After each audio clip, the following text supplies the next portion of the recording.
Gumagawa po ako ng papaitan. Baka po yung ginawa kong papaitan. Mamaya ko lalagyan sila ng mga ibang ingredients. Sarap ng mamasita, Ilocano pag pinapaitan. Mamaya lalagay natin yan. Yan, lalagay na natin yung powder sa pinapaitan, guys. Hindi ko alam kung lalahat ba ito. Tapos lagyan natin siya ng siling green.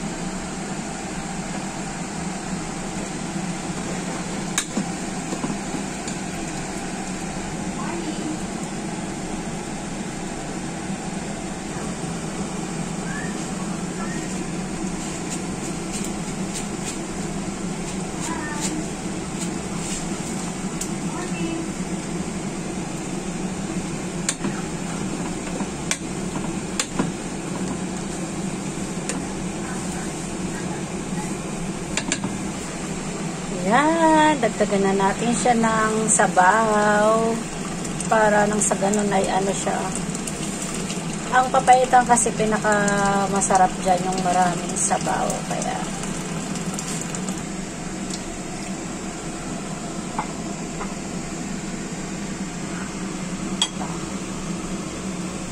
nilagyan natin siya ng haluin. Napakasarap.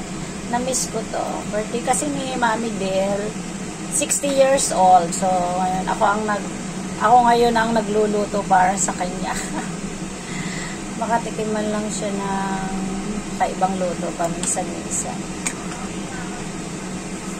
Okay guys, maraming salamat sa aking maliit na vlogs. Thank you for watching.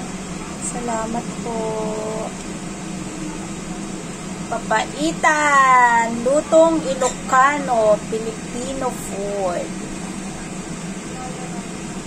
Baka po yung ginawa ko, guys. Yan. Laman ng baka siya na mayroong sinamahan ko ng taba.